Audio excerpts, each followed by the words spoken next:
Welcome back to United Central. നമ്മളിപ്പോഴത്തെ സെസ്കോ transfer സിനാരിയോനെ കുറിച്ചിട്ടാണ് ഡിസ്കസ് ചെയ്യുന്നത്. രാവിലെയും ഉച്ചയ്ക്കും വൈകുന്നേരവും ഓരോ തരം വാർത്തകളാണ് വരുന്നത്. അപ്പം എന്തായാലും ഈ ഒരു കാര്യത്തെക്കുറിച്ച് പറയുമ്പോൾ ചില മലയാളം പദങ്ങളൊക്കെ യൂസ് ചെയ്യേണ്ടതുണ്ട്. അപ്പോൾ അതുകൊണ്ട് തന്നെ ഫാമിലി ഓഡിയൻസ് ഒക്കെ ആയിട്ട് കാണുന്ന കുട്ടികളും ഫാമിലിയൊക്കെ ആയിട്ടിരുന്ന് കാണുന്ന ആൾക്കാരാണെങ്കിൽ ഈ വീഡിയോ ക്ലോസ് ചെയ്തോ അല്ലെങ്കിൽ പ്രൈവറ്റ് ആയിട്ട് കണ്ടോ, കാരണം ചില വാക്കുകൾ യൂസ് ചെയ്യേണ്ടിയിരിക്കുന്നു. അപ്പോൾ എന്തായാലും സെസ്കോയുടെ കാര്യത്തിലേക്ക് വന്നു കഴിയുമ്പോൾ കഴിഞ്ഞ കുറേ ദിവസങ്ങളായിട്ട് നമ്മൾ പലതരം വാർത്തകളാണ് കേൾക്കുന്നത്. അപ്പോൾ 2-3 ദിവസം മുമ്പ് വന്ന വാർത്ത എന്ന് വെച്ച് കഴിഞ്ഞാൽ ന്യൂകാസിൽ ഉൾപ്പെടെയുള്ള ക്ലബ്ബുകൾ അവർ എക്സ്പെക്ട് ചെയ്യുന്നത് സെസ്കോ യുണൈറ്റഡിലേക്ക് പോകും എന്നുള്ള തരത്തിലാണ് അവരുടെ ഒരു ഫീലിംഗ് വരുന്നത്. അതിനുശേഷം പിന്നെ അടുത്ത ദിവസം വാർത്ത വന്നു സെസ്കോ ന്യൂകാസിൽ മൂവിലേക്ക് ഓപ്പൺ ആണ്, അല്ലെങ്കിൽ 2 പ്രൊജക്റ്റുകളും കൺസിഡർ ചെയ്യുന്നുണ്ട്. അതുപോലെ സെസ്കോയുടെ നാടായ സ്ലൊവേനിയയിൽ നിന്നും വാർത്ത വന്നു സെസ്കോ ന്യൂകാസിൽ ചൂസ് ചെയ്തു എന്നുള്ള തരത്തിൽ വാർത്ത വന്നു. അതിനുശേഷം വൈകുന്നേരമായപ്പോൾ ഓൺസ്റ്റീനും റൊമാനോ ഒക്കെ വന്നിട്ട് പറഞ്ഞു സെസ്കോയുടെ തീരുമാനമൊന്നും ആയിട്ടില്ല, പക്ഷേ ന്യൂകാസിൽ ഒരു ബിഡ് വച്ചിട്ടുണ്ട്. 75 million plus 5 million add on എന്ന് പറയുന്ന ഒരു ബിഡ് സെസ്കോനെ കൺവിൻസ് ചെയ്യാനായിട്ട് RB ലൈപ്സിഗിന്റെ മുമ്പിൽ വെച്ചിട്ടുണ്ട്. അപ്പോൾ ലൈപ്സിഗ് അവർക്കത് ഓക്കെയാണ്, അവർ ഉദ്ദേശിക്കുന്ന ഒരു വാല്യുവേഷനിലേക്ക് എത്തിയിട്ടുണ്ട് എന്നുള്ള രീതിയിൽ വാർത്ത വന്നു. അപ്പോൾ യുണൈറ്റഡിന്റെ സൈഡിൽ നിന്ന് വന്നുകൊണ്ടിരുന്ന കാര്യം എന്ന് വെച്ച് കഴിഞ്ഞാൽ യുണൈറ്റഡ് പ്ലെയറിനെ കൺവിൻസ് ചെയ്യാൻ ശ്രമിച്ചുകൊണ്ടിരിക്കുകയാണ്. അതിനുശേഷം മാത്രം നമ്മൾ RB ലൈപ്സിഗ് ആയിട്ടൊരു ബിഡ് വയ്ക്കും, അതല്ലാതെ ഒരു ബിഡിംഗ് മാറൊന്നും യുണൈറ്റഡ് തയ്യാറല്ല എന്നുള്ള തരത്തിലുള്ള ഒരു സ്റ്റാൻഡായിരുന്നു വന്നുകൊണ്ടിരുന്നത്. അതിനുശേഷം വീണ്ടും ഇന്നലെ വാർത്ത വന്നു, സ്കൈ സ്പോർട്സിന്റെ ഭാഗത്തു നിന്നൊക്കെ വാർത്ത വന്നു സെസ്കോയുടെ മൈൻഡ് യുണൈറ്റഡിലേക്കാണ് കൂടുതൽ ചായ ഉള്ളത്, 2 പ്രൊജക്റ്റിലേക്ക് ഓപ്പൺ ആണ്, അപ്പോൾ വീണ്ടും യുണൈറ്റഡിലേക്കാണ് ചായ ഉള്ളത് എന്നുള്ള തരത്തിൽ വീണ്ടും വാർത്ത വന്നു. അപ്പോൾ ഇതൊക്കെ വന്നു കഴിഞ്ഞപ്പോൾ എൻ്റെ മനസ്സിലേക്ക് വന്ന് എവിടെയെങ്കിലും ഉറച്ച് നിൽക്കട എന്നെ ഡാഷ് മോനെ എന്നുള്ളൊരു കാര്യമാണ് വന്നത്. അത് കഴിഞ്ഞിട്ടാണ് ഇന്നലെ രാത്രി മറ്റൊരു വാർത്ത കൂടി വന്നത്. ഓൺസ്റ്റീനൊക്കെ കൺഫേം ചെയ്തൊരു വാർത്തയാണ്. ന്യൂകാസിൽ വീണ്ടും അവരുടെ ബിഡ് അപ്പ് ചെയ്തു.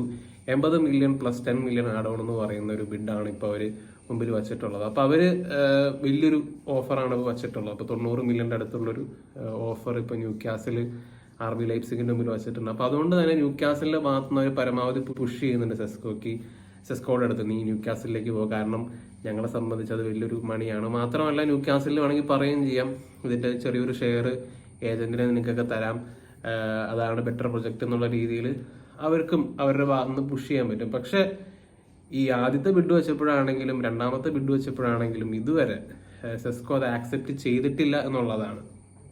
അപ്പൊ ഇതാണ് ഇതിനകത്ത് ഏറ്റവും വലിയൊരു കളി എന്ന് പറയുന്നത്. ഇവന് ന്യൂകാസിലേക്ക് പോകാനാണ് താല്പര്യമെങ്കിൽ ഇവൻ ആദ്യമേ തന്നെ ഫസ്റ്റ് ബിഡിൽ തന്നെ അത് ആക്സെപ്റ്റ് ചെയ്ത് യുണൈറ്റഡിനെ റിജക്ട് ചെയ്ത് വേണമെങ്കിൽ അങ്ങോട്ട് പോകുമായിരുന്നു. പക്ഷെ അതല്ല ഇവിടെ സംഭവിച്ചിട്ടുള്ളത്. ന്യൂകാസിൽ വീണ്ടും ബിഡ് വെക്കുന്നു, അവൻ അതിൻ്റെ ഇടയ്ക്ക് അങ്ങോട്ട് ഓപ്പൺ ആണെന്നുള്ള കാര്യമൊക്കെ പറയുന്നു. പക്ഷെ ഇതുവരെ ഒരു കൺഫർമേഷനും വന്നിട്ടില്ല, യാതൊരു വ്യവസ്ഥയോ സംഭവങ്ങളോ ഇതിനകത്തില്ല. അതിനകത്ത് ശരിക്കും പറഞ്ഞു കഴിഞ്ഞാൽ കളിക്കുന്നതെന്ന് വെച്ച് കഴിഞ്ഞാൽ ഈ സെസ്കോയുടെ ഏജന്റാണ്. അവനൊരു അന്യായമൈരം തന്നെയാണ്. അത് പറയാൻ കാരണം എന്ന് വെച്ച് കഴിഞ്ഞാൽ ഇപ്പോൾ ആഴ്സണൽ ഫാൻസ് അല്ലെങ്കിൽ ആഴ്സണലിന് അവരുടെ ഫസ്റ്റ് ചോയ്സ് ആയിട്ട് കണ്ടൊരു പ്ലെയർ ആണ്. ഇതേ ഒരു സിനാരിയോ തന്നെയാണ് അവർ ഫേസ് ചെയ്തത്. കാരണം അവർക്കത് പറ്റില്ല എന്ന് തോന്നിയിട്ടാണ് അവർ പിന്നെ ഗോക്കിയറസിലേക്ക് മൂവ് ചെയ്തത്. കാരണം അവന്റെ ഏജന്റിന്റെ ആഗ്രഹം എന്ന് വെച്ച് കഴിഞ്ഞാൽ ഒരു ബിഡിംഗ് വാറാണ്. അപ്പൊ നമ്മളൊരു ബിഡ് വയ്ക്കുന്നു, അവന്മാരൊരു ബിഡ് വയ്ക്കുന്നു, വേറെ ക്ലബ്ബ് ബിഡ് വയ്ക്കുന്നു. അപ്പൊ അങ്ങനെ 2-3 ബിഡ് വെച്ച് കഴിഞ്ഞാൽ പ്ലെയറിന്റെ വാല്യുവേഷൻ കൂടും. അതുപോലെ തന്നെ പ്ലെയറിന് കൂടുതൽ ഓഫേഴ്സ് കിട്ടും, സാലറിയുടെ കാര്യത്തിലാണെങ്കിലും വേറെ ഇൻസെന്റീവ്സിന്റെ കാര്യത്തിലാണെങ്കിലും ഏജന്റ് കമ്മീഷന്റെ കാര്യത്തിലാണെങ്കിലും. ഇപ്പൊ അവൻ മാൻ യുണൈറ്റഡിന്റെ അടുത്ത് പറയുന്നത് ഇവന് 5 മില്യൺ കമ്മീഷനാണ് ന്യൂകാസിന്റെ അടുത്ത് കിട്ടാൻ പോകുന്നതെന്ന് പറയും. അപ്പം മാൻ യുണൈറ്റഡ് ചിലപ്പോൾ പറയും 5 മില്യൺ ഞങ്ങൾ മാച്ച് ചെയ്യാമെന്ന് പറയും. അപ്പോൾ ഇതേ കാര്യം ചെന്നിട്ട് ന്യൂകാസിന്റെ അടുത്ത് പറയും, അപ്പം ന്യൂകാസിലോട്ട് കുറച്ചും കൂടി കൂടുതൽ തരാമെന്ന് പറയും. ഇപ്പോൾ 1-2 മില്യൺ എന്നൊക്കെ പറഞ്ഞു കഴിഞ്ഞാൽ 10-20 കോടി രൂപയായി എന്നുള്ള കാര്യം നമ്മൾ ആലോചിക്കണം. അപ്പോൾ അങ്ങനെ ഇതിനകത്ത് ഏജന്റാണ് കംപ്ലീറ്റ്ലി കിടന്ന് കളിക്കുന്നത്. ഇപ്പോൾ പ്ലെയറുടെ തീരുമാനം ആയിട്ടില്ല എന്ന് തന്നെയാണ് നമ്മൾ ഇപ്പോഴും കേട്ടുകൊണ്ടിരിക്കുന്ന ഒരു സ്റ്റാൻസ്. ഇവരെന്തെങ്കിലും തീരുമാനം എടുക്കട്ടെ, ന്യൂകാസിലേക്ക് പോകണമെങ്കിൽ ന്യൂകാസിലേക്ക് പോട്ടെ, അല്ലാണ്ട് ഇങ്ങനത്തെ ഒരു വ്യവസ്ഥയോ അല്ലെങ്കിൽ ഒരു സ്വന്തമായിട്ട് തീരുമാനം എടുക്കാൻ പറ്റാത്ത ഒരാളെ നമ്മൾ കൊണ്ടുവരണം എന്ന് എനിക്ക് തോന്നുന്നില്ല. എന്തായാലും നമ്മുടെ സ്റ്റാൻഡ് എന്തായാലും കറക്റ്റ് സ്റ്റാൻഡാണ്. പ്ലെയർ ആക്സെപ്റ്റ് ചെയ്യുകയാണെങ്കിൽ മാത്രം ബിഡ്, അതല്ലെങ്കിൽ പോയി വല്ല പണി നോക്കട്ടെ, അത്രേ ഉള്ളൂ. ഇതല്ലാണ്ട് ഈ 90 മില്യൺ ഒക്കെ കൊടുത്ത് മേടിക്കേണ്ട യാതൊരു കേസും ഇല്ല. മാത്രമല്ല ഇതൊക്കെ തുടങ്ങിയ സമയത്ത് നമ്മൾ കേട്ടോണ്ടിരുന്ന ഒരു കാര്യമാണ്, സെസ്കോ സ്പെഷ്യൽ എന്ന് കരുതുന്ന ക്ലബ്ബുകൾക്കൊക്കെ ഒരു സ്പെഷ്യൽ ഓഫർ ഉണ്ട്, 70 മില്യൺ ആ റേഞ്ചിലൊക്കെ ഈ പ്ലെയറിന് കിട്ടുന്നുള്ളൊരു ഓഫർ ഉണ്ടെന്നുള്ള തരത്തിലൊക്കെ നമ്മൾ അന്ന് കേട്ടിരുന്നു. ഇപ്പം എന്തായാലും ന്യൂ കാസിൽ അങ്ങനെ സ്പെഷ്യൽ എന്ന് കരുതുന്ന ഒരു ക്ലബ്ബൊന്നും അല്ല. അതുകൊണ്ടാണ് അവരിപ്പോൾ 90 മില്യണിലേക്കൊക്കെ പോയിട്ടുള്ളത്. അപ്പം എനിക്കിപ്പോൾ ഒരു കൂടുതൽ വന്ന് അവൻ ന്യൂ കാസിലേക്ക് തന്നെ പോകുന്നതാണ്. പക്ഷെ അതിൻ്റെ അടുത്ത് മറ്റൊരു സൈഡ് എന്ന് വെച്ച് കഴിഞ്ഞാൽ അങ്ങനെ പോയിരുന്നെങ്കിൽ അവൻ പണ്ടേക്ക് കൊണ്ട് ആക്സെപ്റ്റ് ചെയ്തതിനുള്ളതാണ്. അപ്പോൾ ഇതൊരു കൺഫ്യൂസിങ് സിറ്റുവേഷൻ ആണ്. അപ്പോൾ അതുകൊണ്ട് തന്നെയാണ് ഈ ഒരു ട്രാൻസ്ഫർ സാഗ തുടങ്ങിയ സമയത്ത് തന്നെ ഞാൻ പറഞ്ഞുകൊണ്ടിരുന്നത് ഇത് കുറച്ച് സ്കെപ്റ്റിക്കലായിട്ടിരിക്കേണ്ട ഒരു കാര്യമാണ്. കാരണം ആഴ്സണൽ ഇതുപോലത്തെ സിമിലർ ആയിട്ടുള്ള സിറ്റുവേഷനാണ് അതിനകത്ത് ഫേസ് ചെയ്തിട്ടുള്ളത്. അപ്പോൾ അതുകൊണ്ട് തന്നെ ഒരിക്കലും നമ്മളെ ഫ്ലീസ് ചെയ്യാനായിട്ട് നിന്ന് കൊടുക്കരുത്. അല്ലെങ്കിൽ ഈ പറയുന്ന പോലെ അവൻ ആവശ്യപ്പെടുന്ന കാര്യങ്ങളൊക്കെ കൊടുത്തു കഴിഞ്ഞാൽ നമ്മൾ മുമ്പ് ചെയ്തിട്ടുള്ള അതേ മിസ്റ്റേക്കുകളായിരിക്കും നമ്മൾ ചെയ്യുക. Move on, find someone else. അതല്ലെങ്കിൽ വേറെ ഏതെങ്കിലും പൊസിഷൻ നമുക്ക് സ്ട്രെങ്തൻ ചെയ്യാനായിട്ട് ഇഷ്ടംപോലെ പൊസിഷനുകൾ ഉണ്ടല്ലോ, അവിടെ സ്ട്രെങ്തൻ ചെയ്യാം. നമുക്ക് വേണമെങ്കിൽ ഒരു 50 മില്യൺ മുടക്കി കഴിഞ്ഞാൽ 50-60 മില്യൺ മുടക്കി കഴിഞ്ഞാൽ അറ്റ്ലാന്റയിൽ നിന്ന് വേണമെങ്കിൽ എഡേഴ്സിനെ കിട്ടും. അപ്പോൾ ബലേബയുടെ പേരോട് ഒരുപാട് ആൾക്കാർ പറയാറുണ്ട്, എനിക്ക് അറിയാവുന്നൊരു കേസാണ്. പക്ഷേ ബലേബി പറയുന്ന പോലെ നമ്മുടെ സിസ്റ്റത്തിന് പെർഫെക്റ്റ് ആയിട്ട് ഫിറ്റ് ആവുന്ന ഒരു പ്ലെയറാണ്, ഒരു ഓൾ ആക്ഷൻ മിഡ്ഫീൽഡറാണ്. പറയുന്ന പോലെ ബോൾ ബാക്കിൽ നിന്ന് ക്യാരി ചെയ്യാൻ പറ്റും. പക്ഷേ ആഫ്കോൺ എന്ന് പറയുന്ന ഒരു സംഗതി നമ്മൾ കൺസിഡർ ചെയ്യണം. മാത്രമല്ല ഇപ്പോൾ നമ്മൾ അങ്ങനെ ഇൻട്രസ്റ്റ് ആയിട്ട് ചെന്ന് കഴിഞ്ഞാൽ 100 മില്യൺ ചിലപ്പോൾ ബ്രൈറ്റൺ ചോദിക്കുക, അതൊന്നും കൊടുക്കാൻ നമുക്ക് പറ്റുമെന്ന് തോന്നുന്നില്ല.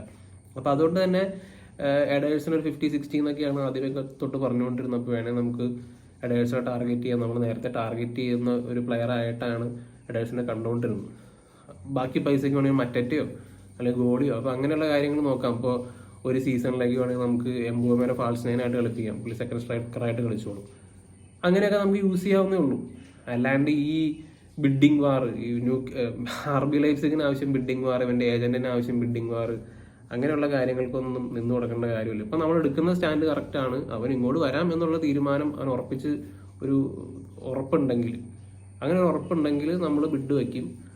അത് നമ്മുടെ ടേംസിനുള്ള ബിഡായിട്ടായിരിക്കും പിന്നെ RB ലൈപ്സിഗായിട്ട് ഡിസ്കസ് ചെയ്യുള്ളൂ. കാരണം അവർ ന്യൂ കാസ്റ്റ് കൊടുക്കുന്ന പോലെ നമുക്ക് ഒരിക്കലും കൊടുക്കാൻ പറ്റില്ല. അപ്പോൾ അവർ 80 മില്യൺ ഫുൾ ഒറ്റ പേയ്മെൻറ്റ് കൊടുക്കാമെന്നൊക്കെ അവർ പറയും. നമ്മൾ അത് സ്ട്രക്ചേർഡ് ആയിട്ടുള്ള കാര്യങ്ങളൊക്കെയാണ് നമ്മളെന്തായാലും ചെയ്യുന്നത്. അപ്പോൾ അതാണ് ഈ കാര്യത്തിൽ നടന്നുകൊണ്ടിരിക്കുന്നത്. അപ്പോൾ അൾട്ടിമേറ്റ്ലി എനിക്ക് തോന്നുന്നത് ഇപ്പോൾ കൂടുതൽ സാധ്യത ന്യൂ കാസിലിന് തന്നെയാണ്. കാരണം അവർ വിത്ത് മണി അവർ ഇത് അവരുടെ സൈഡിലേക്ക് കൊണ്ടുപോകുന്നു എന്നുള്ളൊരു ഫീലിംഗാണ് എനിക്ക് തോന്നുന്നത്. എന്തായാലും മൂവിങ് ഓൺ, മറ്റൊരു മയറിനെ കുറിച്ചാണ് മറ്റത് മെൻഷൻ ചെയ്യാനുള്ളത്. വേറെ ആരുമല്ല, ഗാർനാച്ചസ്. അപ്പോൾ അങ്ങനെ ഗാർനാച്ചോക്ക് ചെൽസിയിലേക്ക് പോകണമെന്നാണ് താല്പര്യം. കഴിഞ്ഞ കുറേ ദിവസങ്ങളായിട്ട് റൊമാനോ ഈ വാർത്തയിട്ട് ഇങ്ങനെ വട്ടം കറക്കുന്നുണ്ട്. ഈ ശരിക്കും പറഞ്ഞാൽ റൊമാനോ ഇപ്പോൾ ഭയങ്കര ഒരു അനോയിങ് ജേർണലിസ്റ്റായിട്ട് മാറിയ പോലത്തെ ഒരു ഫീലിംഗാണ് എനിക്കുള്ളത്. നിങ്ങൾക്ക് എന്താണ് ഫീലിംഗ് എന്നുള്ളതിന് തീർച്ചയായും കമൻ്റായിട്ട് എടുക്കുക. അപ്പോൾ എന്തായാലും ഈ ഗാർനാച്ചോയ്ക്ക് സൗദിയിൽ നിന്ന് ഇൻട്രസ്റ്റ് ഉണ്ടായിരുന്നു, ഇറ്റാലിയൻ ലീഗിൽ നിന്ന് ഇൻട്രസ്റ്റ് ഉണ്ടായിരുന്നു, വേറെ പല ക്ലബ്ബുകളിൽ നിന്ന് ഇൻട്രസ്റ്റ് ഉണ്ടായിരുന്നു. പക്ഷേ അവന് പ്രീമിയർ ലീഗ് തന്നെ തുടരണം, ചെൽസിയിലേക്ക് പോകാനാണ് ഇൻട്രസ്റ്റ്. ആയിക്കോട്ടെ, ചെൽസിയിലേക്ക് പൊക്കോട്ടെ.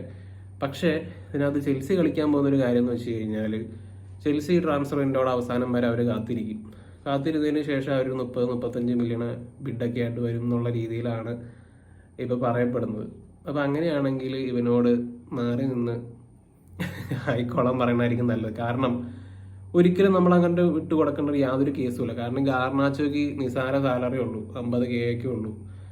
അപ്പോൾ അവൻ വേണമെങ്കിൽ ഒരു ജനുവരി ഒരു റിസർവിൽ ഇരിക്കട്ടെ. അല്ലാണ്ട് ഇവനൊരു പാഠം പഠിപ്പിക്കുക എന്നുള്ളതാണ് ശരിക്കും പറഞ്ഞാൽ ഈ കാര്യത്തിനകത്തേക്ക് നമുക്ക് ശരിക്കും ചെയ്യേണ്ടത്. കാരണം ഇവൻ്റെ ആറ്റിറ്റ്യൂഡ് വീണ്ടും വ്യക്തമായിട്ട് റെപ്രസെൻറ്റ് ചെയ്യുന്ന ഒരു സിറ്റുവേഷനാണ് കഴിഞ്ഞ ദിവസം ഉണ്ടായത്. ഇപ്പോൾ ഇവന് ചെൽസി യാതൊരു ബിഡ് വെച്ച് പോലില്ല. അതിന് മുമ്പേ തന്നെ ഇവൻ റൊമാനോടെ ചെൽസി ലിങ്കിനെയൊക്കെ പോയി ലൈക്ക് ചെയ്യാൻ തുടങ്ങി. അതുപോലെ തന്നെ നമുക്ക് മുമ്പ് അറിയാവുന്ന കാര്യമാണ്, പല സമയത്ത് ഒരു സോഷ്യൽ മീഡിയയുടെ കാര്യത്തിലേക്ക് വന്നു കഴിയുമ്പോൾ യാതൊരു കൺട്രോളും ഇല്ല. ഇപ്പോൾ സ്വന്തം രാജ്യത്തെ ടീംമേറ്റായ ലിസാൻഡ്രോനെ ക്രിറ്റിസൈസ് ചെയ്യുന്ന പോസ്റ്റിനൊക്കെ പുള്ളി പോയി ലൈക്ക് അടിക്കും.